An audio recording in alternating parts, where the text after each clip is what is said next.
104তম বার্ষিকীতে পদার্পণ করলেন সত্যজিৎ রায়। ওনার জন্মবার্ষিকী উপলক্ষে আজ ওনার সম্পর্কে কয়েকটি অজানা তথ্য আমি সকলের সাথে বলতে চলেছি। আমরা হয়তো অনেকেই জানি না, সত্যজিৎ রায় শুধু একজন খ্যাতিমান চলচ্চিত্র পরিচালকই ছিলেন না, তিনি ছিলেন এক বহুমাত্রিক প্রতিভার অধিকারী।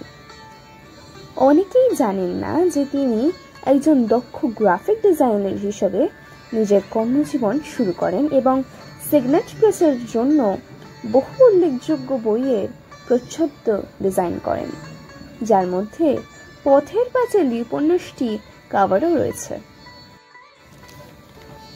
তিনি নিজেই বাংলা টাইপফেস তৈরি করেন, যেমন রায় রোমান ও রায় বিজয়, যা আজও টাইপোগ্রাফির দুনিয়ায় মূল্যবান।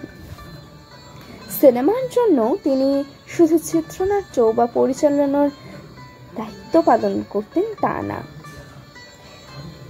বরং চরিত্রদের পোশাক, পোস্টার, এমনকি প্রপোজাল ডিজাইন পর্যন্ত নিজে করতেন।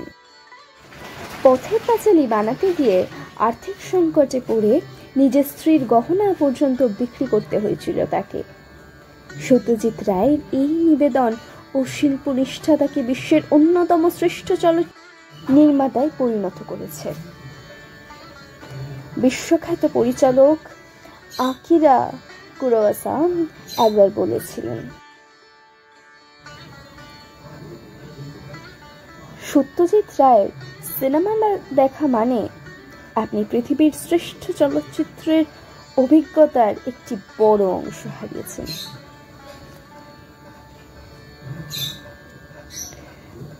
সত্যজিৎ রায় সবকিছুর পাশাপাশি পিয়ানো বাজাতেন, এমনকি আমাদের সবার প্রিয় স্থান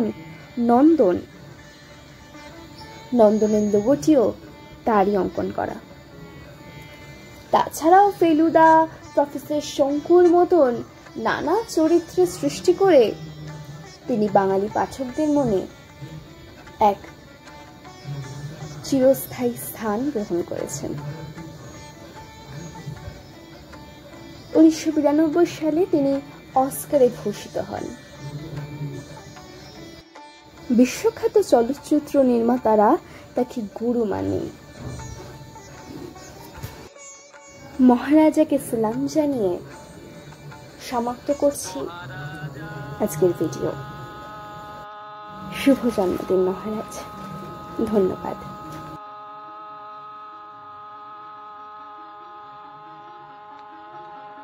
তোমারে সেলাম সেলাম সেলাম সেলাম।